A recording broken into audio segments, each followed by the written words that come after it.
Hello and good morning from beautiful, kind of chilly fall morning here in the Adirondacks. This week, for our second episode, we're actually going to do something a little bit different. We're starting to release some of our previous episodes on YouTube in video format. We've got everything recorded in video. It's just taking a bit to start doing the necessary editing to get that in a place where we'd want to release it. So, what you've got today, the episode today, is actually our episodes 3 and 4. So our two episodes we did on the propaganda of early fascism, what that looked like. We are combining that into a single YouTube episode. And so this special episode that you're getting here is just the audio combo of those two episodes put into one long form conversation. So our intent for a lot of these in the future is going to be to release the audio versions of these and not split between multiple episodes. That way, if people like to revisit or like to just listen to the deep dive conversations in one go without having to jump across multiple episodes, that's what we're going to be releasing on YouTube in video format. And we are also going to be releasing that audio to subscribers to our podcast. So it's going to be premium content on the podcast, but if you don't want to pay for that, that's totally fine. You can still get access to it via YouTube and see the exact same thing. So it's just one of the ways that we're trying to make sure that any content that we think is important for people to be able to access, they can get freely. But if you want to support the show, you can also subscribe to get access to those audio files if you prefer to just listen to those directly. So this is our first foray into that, and we're releasing this audio track to everybody on the podcast to one, explain how we're going to be approaching our subscription model and the content that you will get in there. There will be some other content that we'll likely put out in the subscription model that is additional to what we have in the normal show, but we're not going to put anything behind a paywall that we feel is important enough to be provided freely to anyone that would want to access it. So yeah, with that, let's jump into the show. Ask not what your country can do for you. Ask what you can do for your country. We shall fight on the beaches. We shall fight on the landing grounds. Mr. Gorbachev, tear down this wall. Hello, everyone, and welcome to Propaganda Loves You. I'm Cody Olbert, your host for today's show, and I'm joined by my two co-hosts, Arthur and Joe. Since this is going to be one of our earlier episodes, we want to keep the material kind of light and approachable. So today we're going to talk about fascism, more specifically, propaganda tactics that have been employed by fascist regimes to accomplish their goals. But before we talk about that, if either of you were the dictator of America, what's your slogan, and what false promises are you going to make to the American people? Oh, wow. There's so much there. I was, excited about the hypothetical until you kept going and then, insinuated certain things, like what kind of false promises are you gonna give the American people? I was immediately just thinking, how can I just flip this whole thing upside down and give all the power away and get rid of all the hierarchies in one fell swoop and just be like, I don't know. I don't have a slogan. Yeah, you asked about the slogan and that. Arthur, do you have thoughts? Because I'm just all over the place with this right now. I think you gotta I think, yeah, it's something that, I fantasize about a lot, but I don't think about the slogan and the promises. Yeah. I think keep it simple, like hope, Yeah, yeah. That's just like for a better future. That would be solid. Any slogans, Joe? If we took away the requirement that you had to make false promises, what would your slogan be? Nice.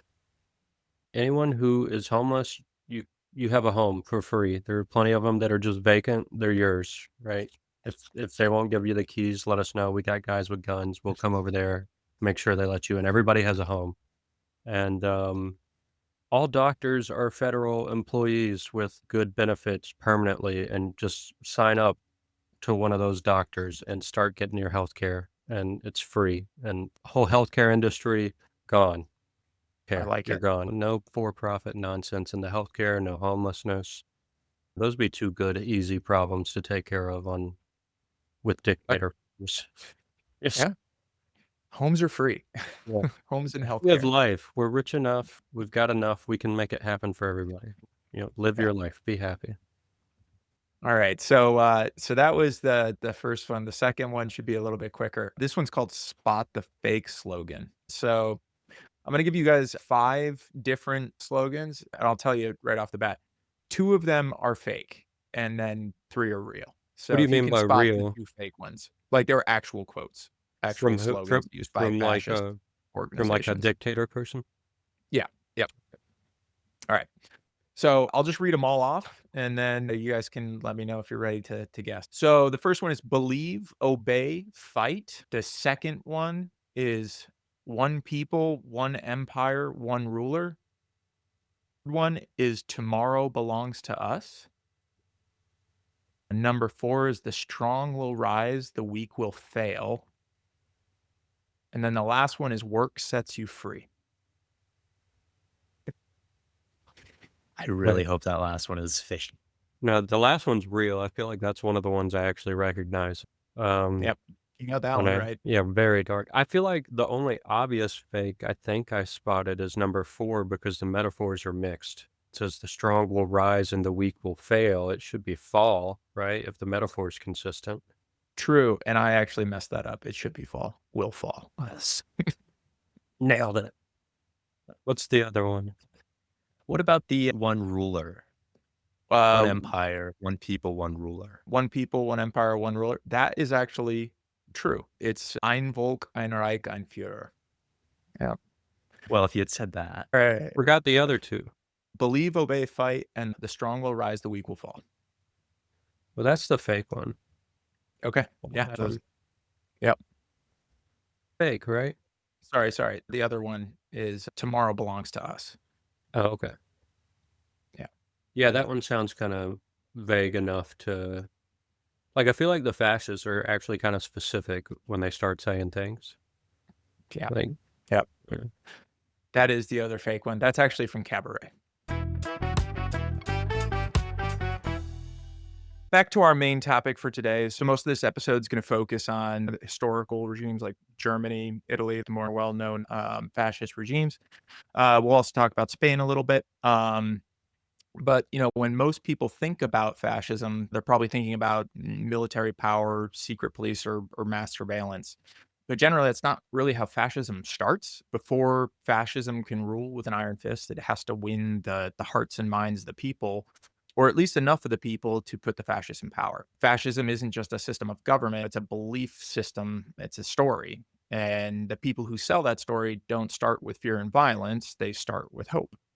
They tell you that your country was once great and it's been betrayed, that outsiders and traitors have stolen your future. And most importantly, they tell you only one man or only one movement can restore your honor. They promise jobs, prosperity, and safety. They promise that if you obey and if you trust the leader, everything will be great. Again, to understand how fascism rises, we have to go back to the days before Mussolini, before Hitler, before the world learned the hard way just how deadly these ideas could be. We have to look at how fascists use propaganda to sell a dream and how once that dream takes hold, they're able to translate that into power. So to talk about the rise of fascism, we need to start at the end of World War I. While the end of a war usually starts the beginning of some kind of peace, in the case of World War I, it was the beginning of chaos. The war had shattered empires, bankrupted economies, and left millions dead.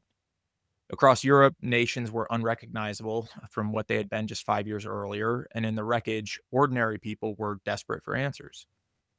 In Germany, inflation was so extreme by 1923 that a loaf of bread could cost hundreds of billions of marks, and the middle class was basically wiped out overnight. In Italy, war veterans had returned home to find an economy in crisis and a government that was too weak to handle the fallout. And in Spain, political factions were basically on the brink of civil war. Almost every major European country faced the same question, which is like, who's responsible for the situation that we're in?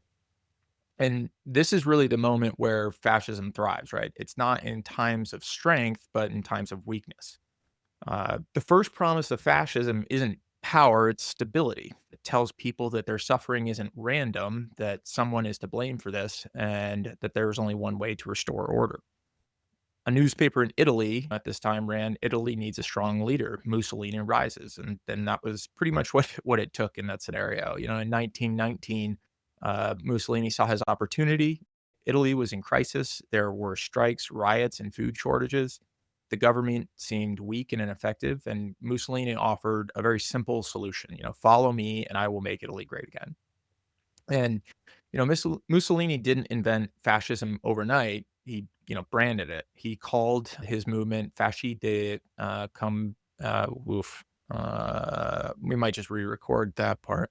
Combattimento. Yeah, I don't know about that one. Anyway, No, I think um, people want to hear you pronounce the Italian words, and like working through exactly. it is part of it. You got to say it to the best of your ability, and then we get to All right. laugh at how you say it. All right.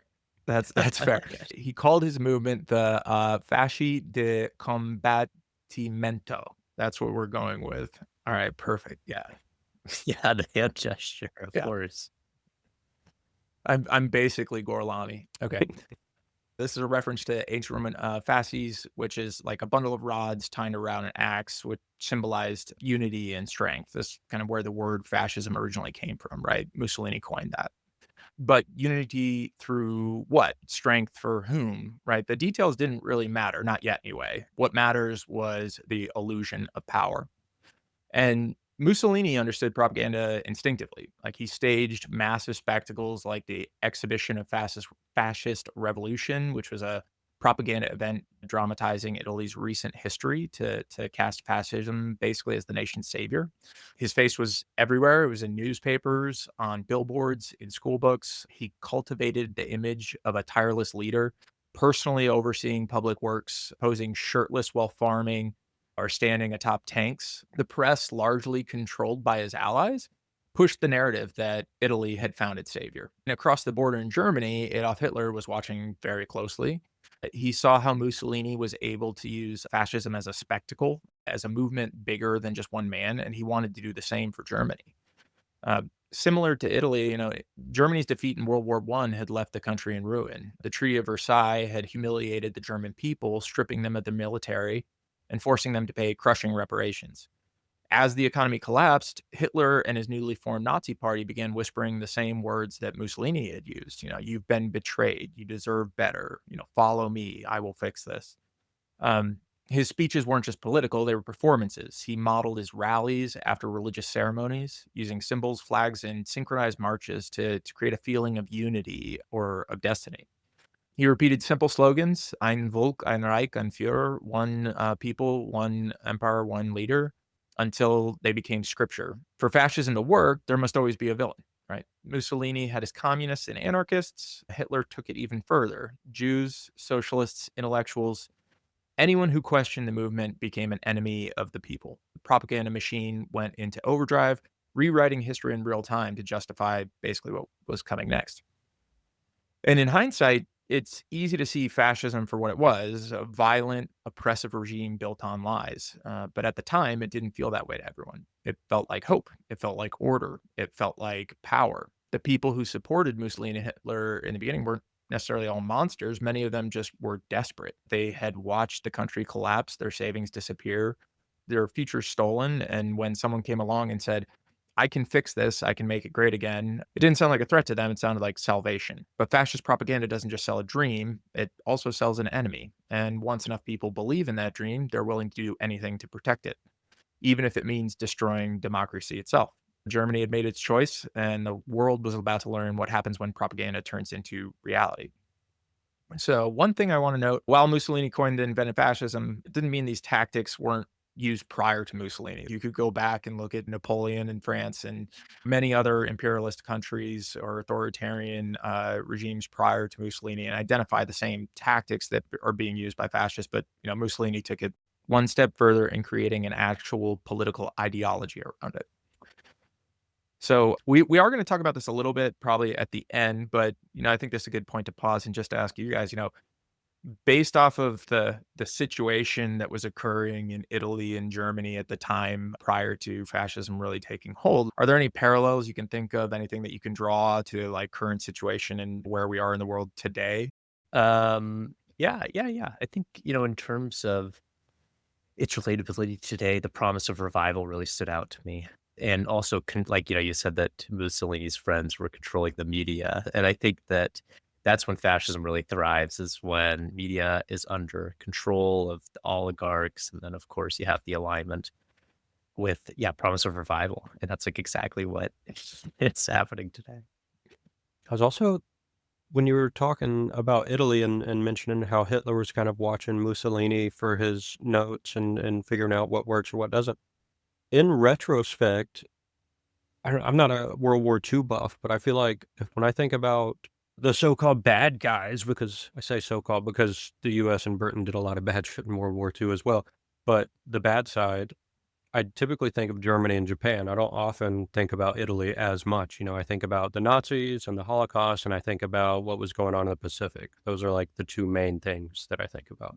So I just think it's kind of interesting that Mussolini was sort of like the guy that started stirring the pot and got Hitler all curious about how he Yeah. could, copy these tactics or whatever. And now, history-wise, we don't really talk about Mussolini as much as we talk about Hitler. So, Yeah. yeah. Definitely. And for precedent, like you said, Mussolini is sort of the start of the word fascism, but we can sort of go back further and look at other examples that, we can retrospectively point out as fascism, even if the concept didn't exist. That's sort of anachronistic, but it's an important thing. And I was thinking, who was the first real, like, American fascist president we've had? And I immediately thought of Andrew Jackson. You know what I mean? Just like how Yeah. angrily he went after just the indigenous people in the States and what the culture must have been like around him at the time, right? Yeah. So like two things, Joe, on the Mussolini comment, because Hitler's like the guy that saw an idea in like Mark Zuckerberg in this scenario to Mussolini's Winklevoss, right? Like those twins. It is interesting. Like we'll talk a little bit about how, despite the fact that Mussolini might have started fascism as we know it, his country was not as prepared as Germany's was for what they were about to go into.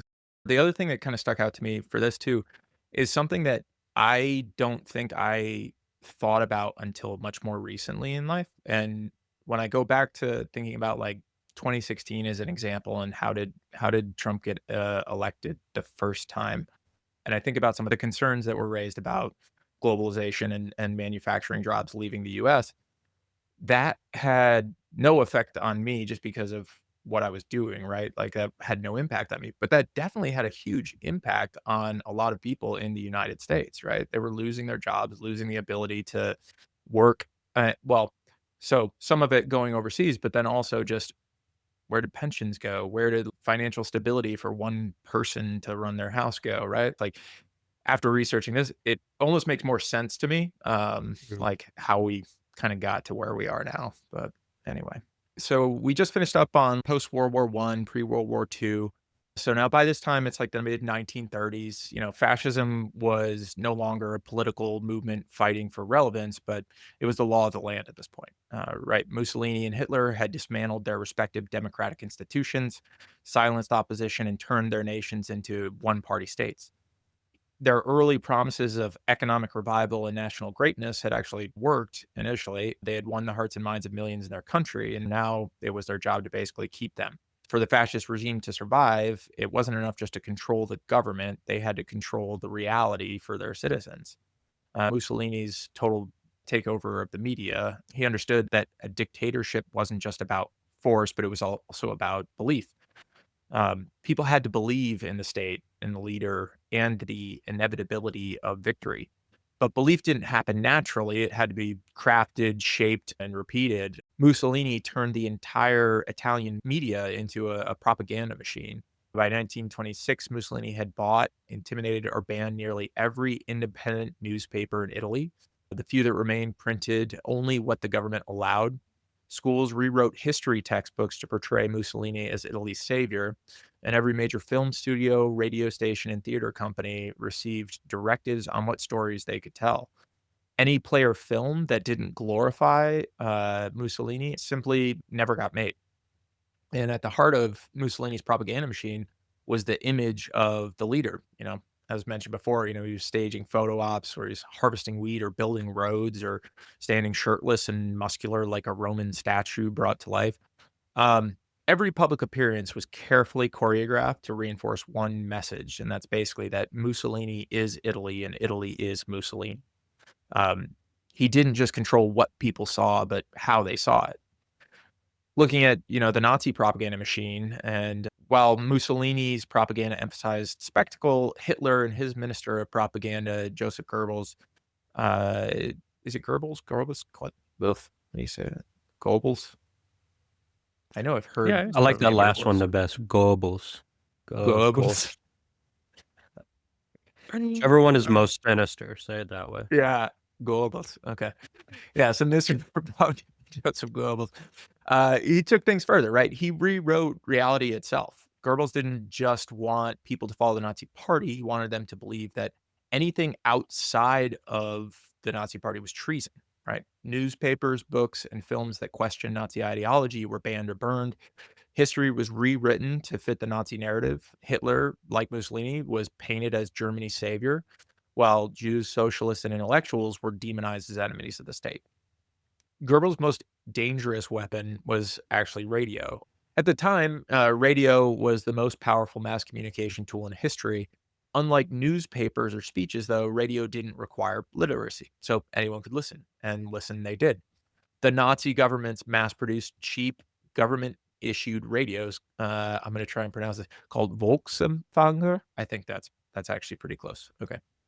Which are also known as like the people's receivers. And these were sold at low prices so that every German household could basically buy one and tune in. But the catch was the radios could only pick up state-approved broadcasts. So like super cheap, easy like access method of getting information directly to people, but it's only going to be putting out the information that they want. Every night, families gathered around the radios to hear Hitler's speeches and Goebbels' announcements. It wasn't just a source of information, but it was basically a lifeline directly to the regime.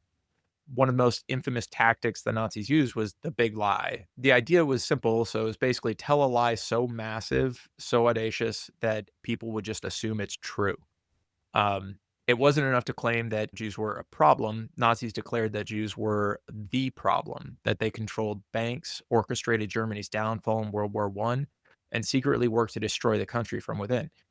It didn't matter that none of that was true. What matters was how many people believed it, and millions of people did. Which really brings us to like a major strategy with fascism, right? Fascism needs enemies. No fascist regime can survive without that. The promise of fascism, that it's going to bring strength, order, and prosperity, only works if people believe that someone else took those things away from them.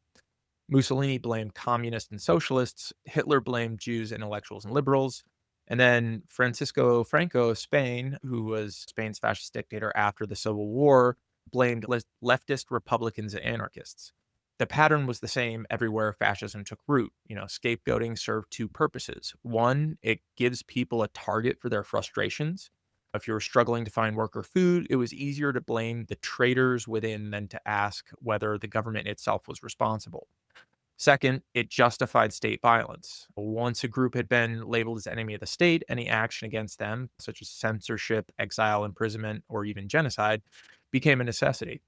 In Nazi Germany, scapegoating escalated to terrifying levels. Propaganda posters, films, and books dehumanized Jews, portraying them as parasites, criminals, and conspirators. Even children's stories were rewritten to warn against the Jewish threat.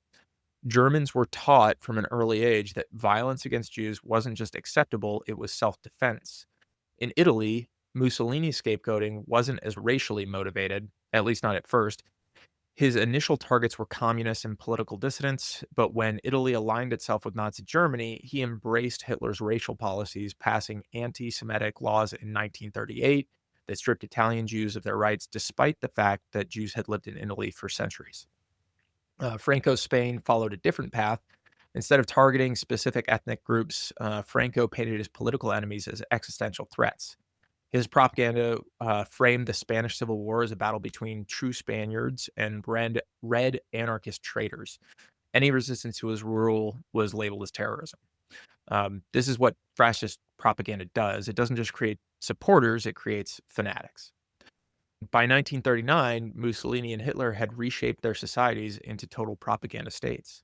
Newspapers, films, and schools had all been repurposed into tools of the regime. Alternative viewpoints had been eliminated, and to question the leader was to betray the nation. And yet, for many, fascism still felt like a success. The economy seemed to be improving, national pride had been restored. The streets were orderly, crime was down. It didn't matter that dissenters were being arrested, that books were being burned, and that entire communities were being erased from history. To the average Italian, German, or Spaniard, fascism looked like it was working. But obviously, appearances can be deceiving because even as Mussolini and Hitler held their nations with an iron grip, the larger truth was beginning to unfold. The reality of fascism, specifically the violence, the war, and the totalitarian cruelty, was about to become impossible to ignore. And the world was about to learn that propaganda had its limits.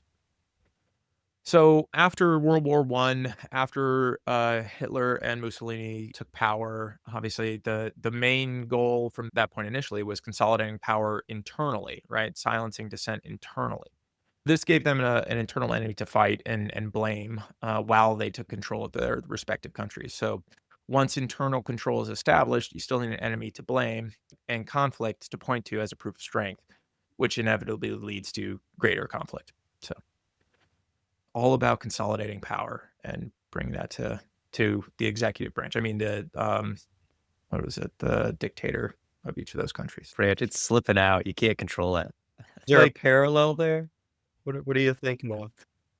I guess like what I think about, well, obviously scapegoating, right? Like that's an easy like to point to. Like who's to blame for everything that's happened recently? I mean, what we're recording this near the end of February. Every plane crash over the last 2 weeks has been DEI related or something like that, right? What a weak scapegoat, though. Like this DEI thing is just like, as far as fascism goes, classically, such a weak scapegoat. Like Mussolini and Hitler were dealing with people who actually wanted to take power from, like, communists actually want to dismantle the fascists and institute a different kind of government. And ditto with socialists and anarchists or whatever. DEI is just like, hey, people are mean to us a lot, and we'd really like it if we could just like not be, picked on, and we could get jobs and we can like live a normal life without getting made fun of for sexuality or race or whatever. And they're like, in general, pretty calm group of people, the people who benefit from DEI. I mean, statistically, white women are the biggest Yeah. beneficiaries of DEI. But that's besides the point. It's just kind of like a weak scapegoat. You're picking on DEI. It's weird. It's weird. It's not a scary boogeyman to point to, I'm just saying it's funny. Yeah, I think like the immigration being a scapegoat, obviously, like I mean that was since 2016 that we've talked about that. I mean, there's legitimate things you could talk about there. Like we probably do need to work on our immigration policies in the U.S. But that aside, like the DEI piece is interesting to me because like I don't even think they need someone to blame internal to the United States, and I think, like, they just can't say what they want to, and so or at least not yet, like, and so, like, this is Yeah. their double speak, right?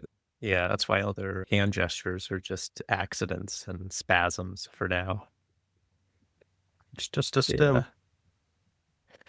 It's pretty funny that they would sell cheap radios and then do state-run media. I'm pretty surprised that they don't do that today, where like you can go get a cheap OLED TV and it's all Fox News. Yeah, that's what you were talking about, the radios, and I immediately was thinking, like, what is there was a phrase you used to describe radio at the time as like the most something form of communication, or there was a phrase that you said that stuck out to me. I remember what it Yeah. was. It was, at the time, radio was the most powerful mass communication tool in history. Mass communication tool. Yes, the most powerful mass communication tools in history today are what? Not cable news, not newspapers, not legacy media. It's Facebook, Instagram, TikTok, X, Yeah. whatever. Yep. And just convenient that your buddies happen to own those things. Yeah. Just super convenient. Happened to purchase the largest social media network, 2 years before the election? Just happened to. Accidentally, actually, I think it was No like, goal in mind. Yeah. I was really forced into that one. Well, at least we're not at the point in history yet where it's like the Mussolini movies and it's Trump is like Iron Man in the Marvel movies or something. The I fascist, mean- like cringe art is unbearable.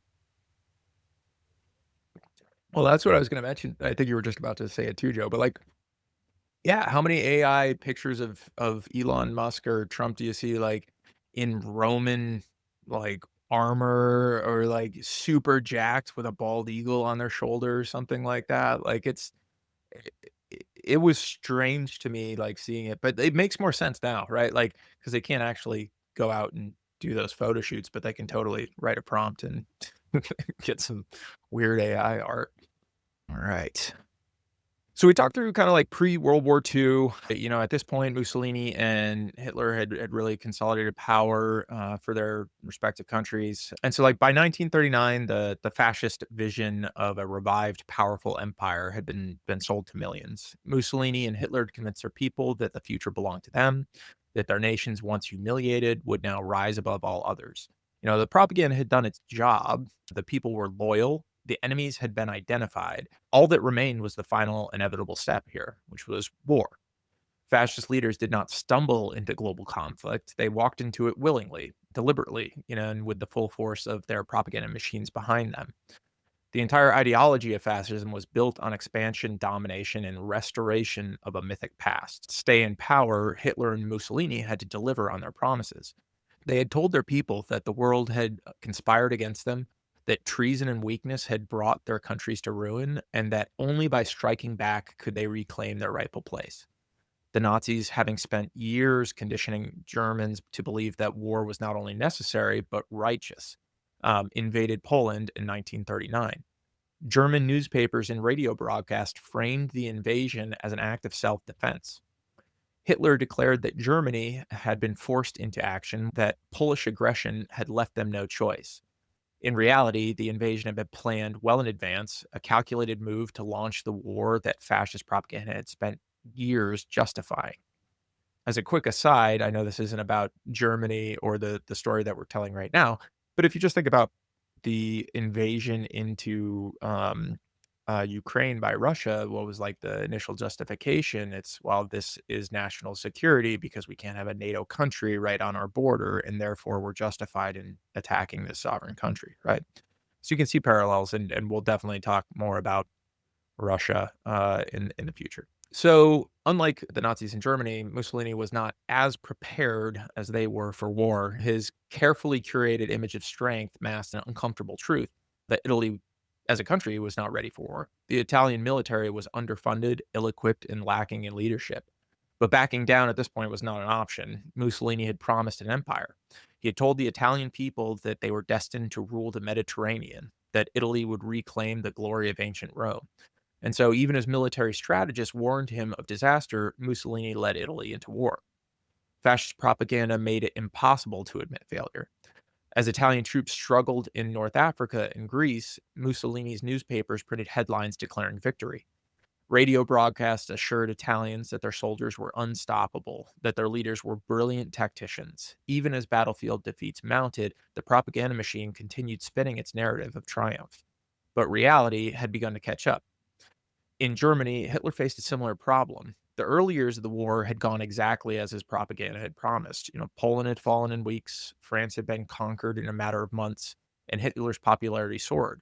He was a genius, the newspapers declared. The Third Reich was unstoppable, and then came the Eastern Front.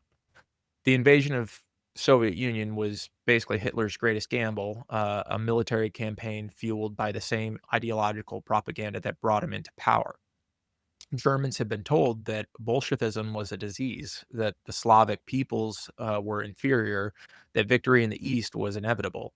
But as the war dragged on and German troops found themselves outmatched by the vast resources and brutal winners of Russia, even the most loyal Nazis began to see the cracks. Goebbels, ever the master of manipulation, refused to let the public accept the truth. The Reich's newspapers did not report on the catastrophic losses in Stalingrad. Instead, they doubled down on stories of heroism, on tales of German soldiers standing firm against overwhelming odds. Hitler's speeches did not acknowledge the failures of his strategy. Instead, they called for total war, demanding that every German man, woman, and child commit themselves to the fight. But propaganda can only hold back realities for so long. And by 1944, the truth had become undeniable. German cities were being bombed daily. Now we're going to talk a little bit more about like the fall of fascism, basically when the lies stopped working. The promise of fascism has always been power, absolute, unbreakable, and eternal. Mussolini, Hitler, and their followers did not sell fascism as a temporary solution. They promised to rebirth an empire, a future that would stretch beyond generations. The Third Reich was supposed to last 1,000 years. Instead, it collapsed in 12. The end of World War II was not just a military defeat for the fascist regimes, it was a collapse of their propaganda states. For years, Mussolini and Hitler had controlled the press, dictated public perception, and eliminated all dissenting voices. But propaganda only works when people believe it. And in 1945, belief was in short supply. For most of the war, Nazi Germany had maintained a carefully controlled illusion of success. German newspapers did not report on defeats, radio broadcasts did not admit mistakes. Hitler's speeches, even as German cities burned, still promised victory. But propaganda has its limits. By 1944, even the most devoted followers of the Reich could see the truth outside their windows. Germany was losing. The Allied invasion of Normandy in June 1944 marked the beginning of the final collapse. As American, British, and Soviet forces pushed into German-occupied territory, the Nazi government doubled down on its deception. Goebbels ordered state media to portray Allied advances as minor setbacks. The German people were told that Hitler had a secret plan, that super weapons were on their way, and that victory was still inevitable. In reality, Hitler had no plan, his armies were in retreat, and his officers that were once loyal to the cause were beginning to realize that their leader had led them into catastrophe. But admitting the truth was impossible. To acknowledge reality was to admit that the Reich had failed and that thousands of speeches, the endless propaganda and mass rallies and war films and slogans, it had all been a lie. This part's just interesting to me because it's the whole sunk cost fallacy of I'm so far deep into this thing that I can't, for some reason, admit that I was wrong because admitting it would say that all these things I've done in the past didn't make any sense. You're still gonna be known as the person that did the wrong thing. So I'm just trying to understand the logic behind that, right? There's like a sort of juvenile masculine concept of it's less embarrassing to just pretend you're always right and let the consequences come, but all the while you're just insisting, no, I'm still right, I'm still right. Even when you're in jail, even when you're getting executed, I'm still right, I'm still right. That's less embarrassing than just admitting you were wrong. And which, yeah, it's a weird kind of, I think it has something to do with masculinity, honestly, this whole fascist never admitting defeat kind of thing. Yeah. I mean, even with, what was it? You saw that before the election, right before, I think it was Trump went on some news show. I can't remember what it was, but he kind of admitted that he lost in 2020. Said something to the effect of, we were just there. We're so close. And oh my gosh, the neo-Nazis revolted. It was like Nick Fuentes was like, oh my God, you lied to us this whole time. Come on, man. You knew he was lying. What are you talking about? Just craziness. Okay, so Mussolini's collapse came even sooner. By 1943, Italy had suffered catastrophic defeats in North Africa and Greece. The grand vision of a new Roman Empire had crumbled into disarray. Italian cities faced bombing raids, food shortages, and rising anger among the population. Fascism had promised Italy strength and stability, but it had delivered war and starvation. On July 25th, 1943, Mussolini was removed from power by his own government. The fascist Grand Council, sensing that Italy was on the brink of total destruction, turned against him. Mussolini, once the unshakable Deuce, was arrested and imprisoned. Italians who had once chanted his name in the streets now cheered his downfall. It was super interesting to me as I was reading this, but I didn't realize that Mussolini had actually been ousted from power before the war ended by his own government. And I further didn't realize that Hitler decided to go and rescue him. Hitler refused to let it go in September, so a couple months later in 1943, German forces invaded northern Italy and reinstalled Mussolini as a puppet leader of the so-called Italian Social Republic. It was little more than a Nazi-controlled occupation, and Mussolini was now a shell of the dictator he had once been, but remained in power only as long as Hitler allowed it. His own people no longer supported him, his speeches were ignored, and his promises rang hollow. Meanwhile, in Germany, the war was coming home. The Soviet Red Army had pushed into Eastern Europe, crushing German forces as they advanced, and by April 1945, Soviet troops had encircled Berlin. Hitler, hiding in his bunker beneath the city, gave his final speech to the German people. He told them to fight to the last man, never surrender, to believe in the Reich. But outside the bunker, Berlin was in ruins and no one was listening anymore. Uh, Mussolini's last days were spent running. With the war all but lost, he attempted to escape to Switzerland, hoping to flee into exile. By April 27th, 1943, he was captured by Italian partisans near the town of Dongo. The next day, he and his mistress, Clara Petacci, were executed by firing squad. Their bodies were taken to Milan, where they were strung up by their ankles in Pizzala Loreto, the very same place where Mussolini's regime had once displayed the bodies of his enemies. It was a brutal, symbolic end to fascist Italy, the leader who had demanded absolute power, now reduced to a broken corpse, reviled by the people that he had once ruled. Hitler, still refusing to surrender, spent his last days in an underground Führer bunker. On April 30th, 1945, as Soviet troops advanced through Berlin, he took his own life, shooting himself in the head while his wife, Eva Braun, took cyanide. His body was burned to prevent capture, but the Reich he had built, the world he had envisioned, was already in ashes. So after he tells all the Germans to fight to the last man, he decides to kill himself. Or did he go to Argentina? There was a show about this with Robert De Niro, I think. It was on Amazon. But yeah, it had like Hitler still alive in the 80s in Argentina. Oh, wow. Running a, yeah, it's a pretty good one. That's pretty wild that he burned his body. You were Yeah. saying that fight to the last man thing, and then he took his own life or whatever. Have you guys seen Melancholia? No. That movie? You haven't? Oh, wow. Yeah, never mind. Might be a moot point, but there's a similar parallel in Melancholia. It's like a end of the world situation. Another planet is actually crashing into planet Earth. And it's like circling around this family. The dad is like reassuring the wife, oh no, he's like a scientific astronomer. He's like, the calculations are perfect. It's just going to slip right by us. It'll be fine. Don't worry, yada, yada. And he found that she had a bunch of pills ready in case, it goes bad. She wanted a way out. And when he realized that do you mind if I spoil the movie? Because I kind of have to spoil the go movie. for it. Crush it. But like, Yeah, go.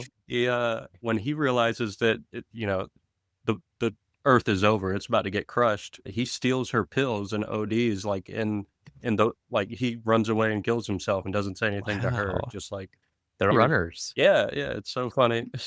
Another masculinity thing, I think. Yeah. Yeah, absolutely. All right. So with the deaths of Mussolini and Hitler, their regimes officially ended, but fascist propaganda did not disappear. In the immediate post-war years, many of the same tactics that had been used to maintain fascist rule were repurposed in new ways. In Germany, the process of denazification sought to erase Nazi ideology from public life, but many former Nazi officials remained in positions of influence. The myths of Nazi propaganda, that Germany had been betrayed, that fascism had been a noble cause, did not vanish overnight. Some persisted for decades, and you could say it did. In Spain, Franco, who had remained neutral during most of World War II, continued his fascist rule until 1975. Unlike Mussolini and Hitler, Franco did not overextend his ambitions into global war, allowing him to maintain power for decades. His propaganda machine framed him as the protector of Spain, the last great defender against communism. In the decades that followed, fascist rhetoric, the idea that strong leaders must take control, that enemies must be eliminated, and that democracy is weak and fragile, continued to appear in new forms and new places. The war had ended, but the battle over truth, over power, and over manipulation of reality through propaganda was just beginning. So something interesting here that I wanted to talk about for a second, right? We've got Italy and Germany, their leaders both died as part of the war, right? And their fascist governments kind of fell apart. And Franco just continues on until his death in 1975. So it's like the thing that stands out to me is like, if they'd never gone to, global conflict, would their regime have fallen? I don't know. I mean, they look at North Korea or some other like kind of authoritarian fascist regimes that stick to like their own country and oppressing their own people, and how often people actually interfere with that, or other countries would interfere with that if they're not invading another sovereign country. Like, it's just interesting to me. I don't know. Yeah. It's like maybe at the time, was war inevitable? Did they have to join their, allies in the Axis, whatever? Just thinking about the colonial aspect of fascism and how all this plays out, and it's like, does your question is like, does fascism survive if they don't go to war or whatever? It kind of makes me think that, like, the world in general, we think the world has good people in it trying to do good things. We like to think that there are some good countries with good people in charge of them trying to protect people, but it's really like sort of like a bully in the classroom situation. If he's just picking on this one kid nobody likes and nobody really defends that kid anyway, and the bully doesn't pick on anybody else, they're probably just gonna let that kid get bullied. It's only when the bully starts thinking he can pick on all these other people, he can look around the room and figure out who his next target is, and that's when people are like, we're gonna put a stop to this, right? But if you don't have any sort of colonial ambition as a fascist leader, if you're not trying to expand the empire, then people are perfectly happy to let you brutalize your own people at home. We'll just sit here and watch it. I mean, it's happening now all over the place. You could Yeah. do that. Yeah. But yeah, until you're a threat to other big egos in the world, nobody's going to mess with you. Yeah.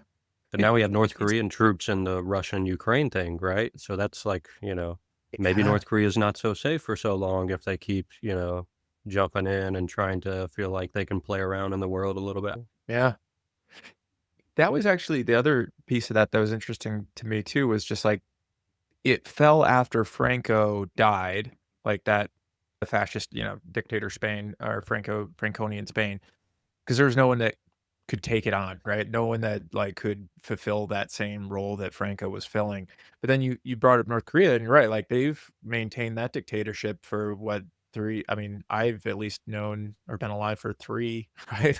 Like it was, or maybe not three. I don't know. At least three generations of dictators continuing to run that country. It's just like if you have it almost set up more like a monarchy where there's some sort of clear line of succession or like some sort of succession put in place. But most of the guys that are gonna run a fascist country are too narcissistic to ever like name somebody unless it's like direct relative. The question is, Don't give them ideas. Yeah.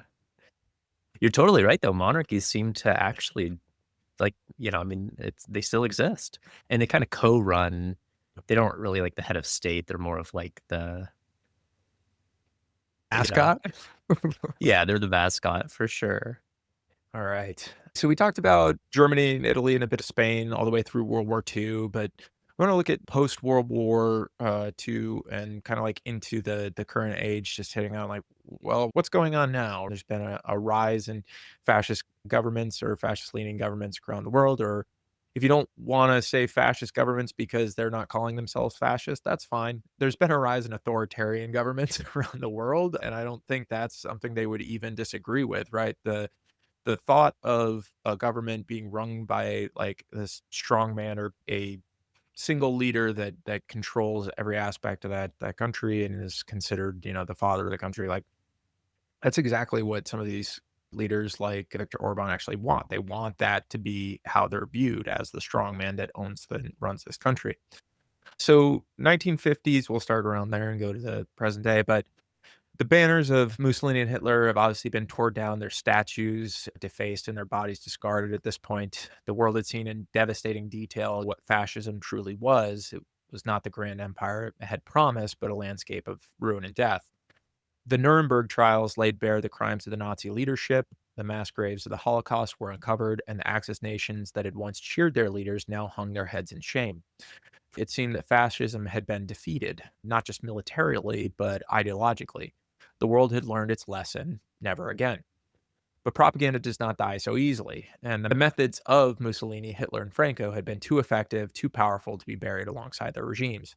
Their tactics, the manipulation of truth, the crafting of enemies, the glorification of authoritarian strength, did not disappear. It evolved. While Germany underwent a process of denazification, removing overt Nazi symbols and ideology from public life, the reality was more complicated. Many of the same businessmen, officials, and military leaders who had supported Hitler remained in positions of power. In the years following the war, the West's focus shifted from fighting fascism to fighting communism. And that was an opportunity. In Spain, Francisco Franco had successfully avoided Hitler and Mussolini's fate by staying out of World War II. He had ensured his survival. And while the world condemned fascism, Spain remained an openly authoritarian state. Franco ruled until his death in 1975, using many of the same tactics that Hitler and Mussolini had pioneered. His propaganda framed him as the protector of Spain, the only force keeping the nation from falling into communist chaos. Spanish newspapers, school books, and radio broadcasts glorified his rule, erasing opposition from the historical record.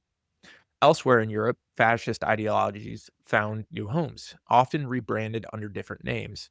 In Italy, the Movimento Sociale Italiano, founded by former supporters of Mussolini, kept fascist ideals alive, though softened for public acceptance. In Germany, neo-Nazi groups emerged in underground movements, continuing to spread revisionist history and nationalist rhetoric.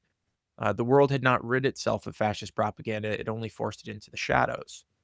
If the 1930s and 40s had been dominated by fascist propaganda, the next great battle of ideology was the Cold War. The United States and Soviet Union now controlled the global narrative, each using mass media to wage psychological warfare. In America, anti-communist propaganda took on a distinctly fascist tone. The Red Scare of the 1950s, driven by Senator Joseph McCarthy, mirrored the enemy-building strategies of the Nazis and Italian fascists. Americans were told that communists lurked in the government. Their schools, their neighborhoods, loyalty tests, blacklists, and show trials were common. Just as Hitler had portrayed Jews as infiltrators, McCarthyism framed communists as internal threats working to destroy the nation from within. Hollywood, which had once produced anti-fascist films during World War II, now churned out movies about communist spies and the necessity of American military strength. The idea that democracy was fragile and had to be protected by any means necessary became a common theme in Western media. Meanwhile, the Soviet Union was running its own propaganda empire. The USSR portrayed Western democracy as corrupt, decadent, and failing. Soviet newspapers censored negative news about the regime, ensuring that only state-approved narratives reached the public. The Cold War was not just a military standoff, but it was a battle of perception fought with words, images, and controlled narratives. We're definitely going to do an episode at some point on the Red Scare. Like, absolutely. But just if you go and watch Oppenheimer through the end of it, there's the whole thing. I'm not going to ruin the entire movie of Oppenheimer for anyone that hasn't seen it. But short version, if you're not familiar, of basically the premise of the movie is taking place in different flashbacks and things. But near the end of the movie, it goes into the battle over Oppenheimer's clearance and his ties to communism. He had been running the laboratory that created the nuclear bomb that ended World War II, and all of his ties to known either collaborators or sympathizers with communism were all known during this time.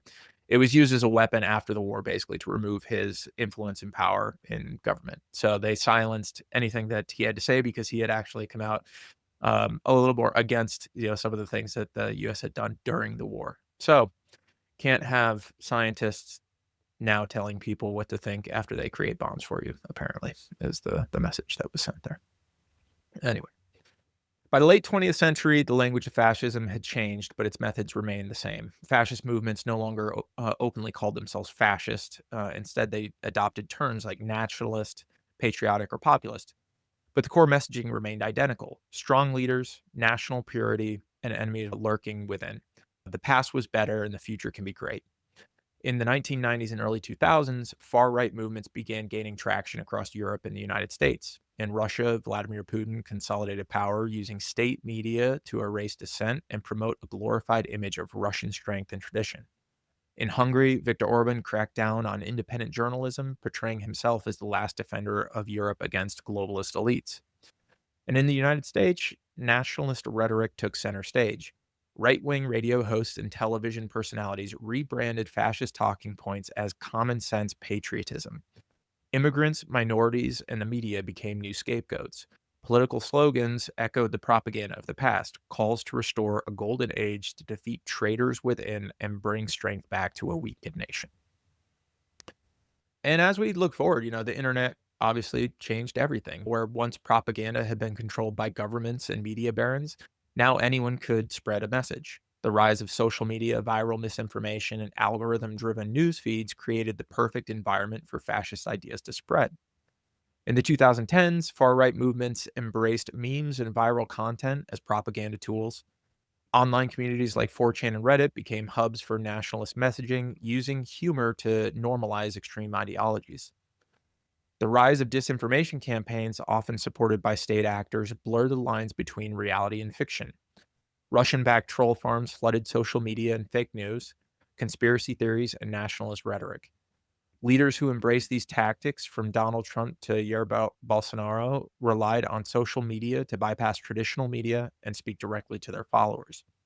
In the modern era, fascist propaganda no longer needs a ministry of information. It's decentralized, crowdsourced, and global.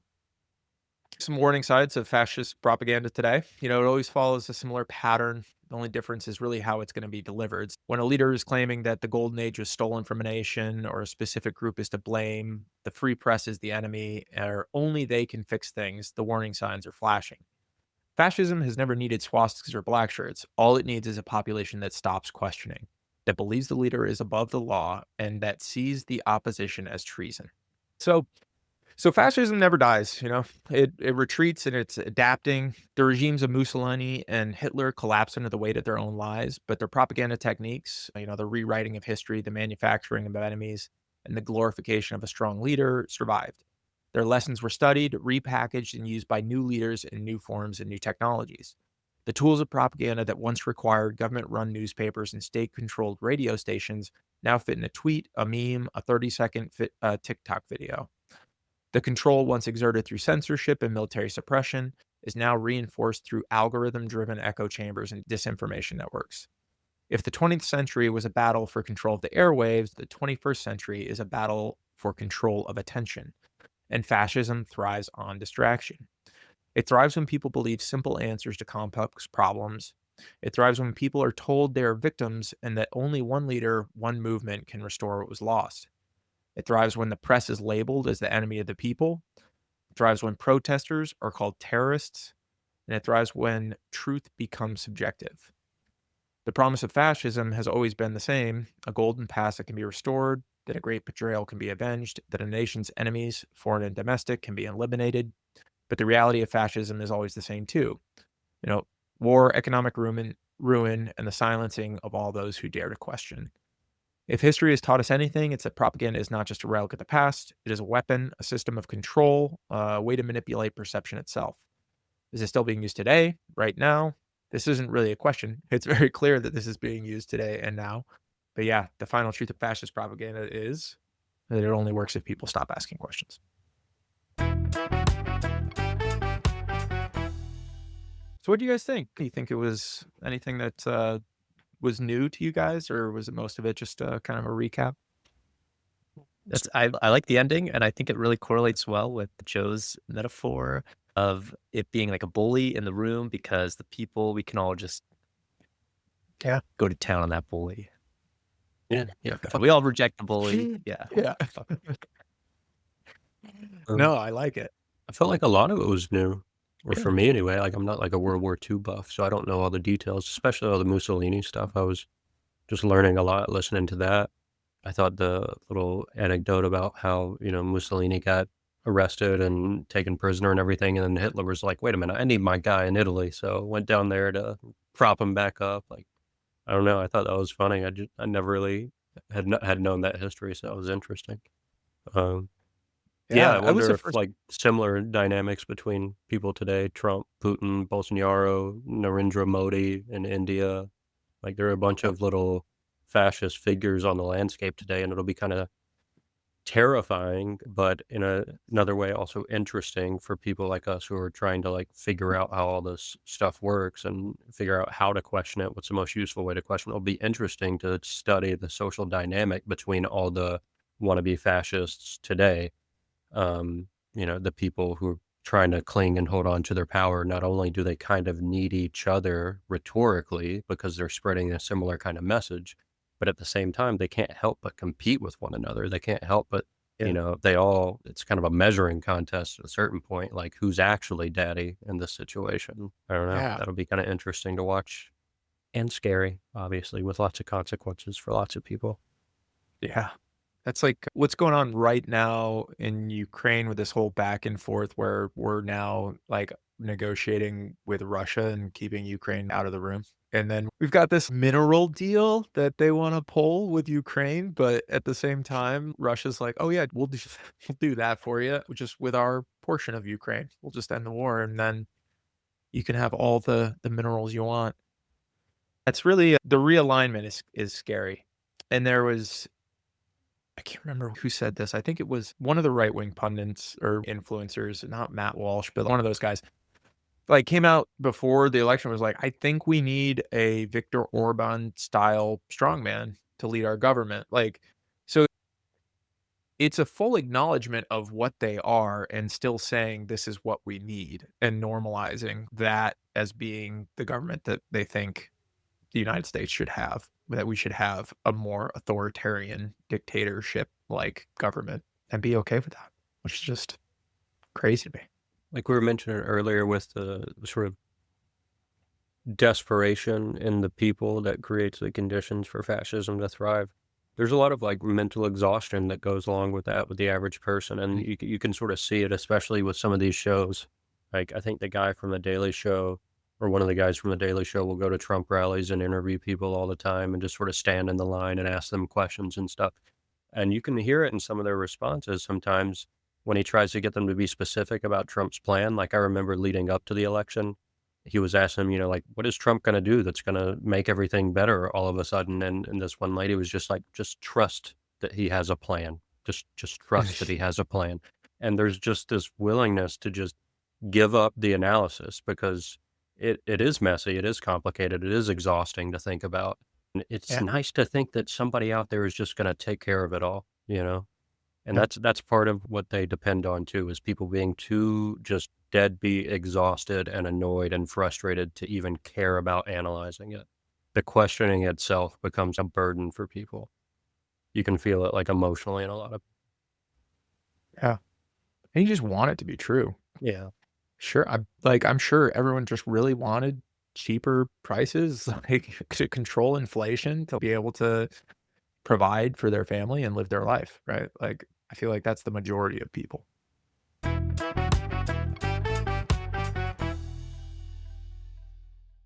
Hey, thanks for listening and watching today. If this was on YouTube, first YouTube episode, more to come. If you do like the show, there's a couple things that you could do to support us. One, obviously subscribing to the show, leaving reviews, and sharing the show with your friends and family is the biggest way to get the message spread. Also, you can visit our website, www.propagandalovesyou.com. We have actually put up some free posters that you can print out. They've got QR codes to the website. If you want to support the show in a way other than just sharing, you could print out one of these posters, hang it up at your local coffee shop if they let you, or on a street side or local town board, whatever it is that you've got available to you and you feel comfortable doing. That's just another way that you could support the show and spread the message and get more people listening. So thanks again for listening. Stay aware, stay safe, and remember that propaganda loves you.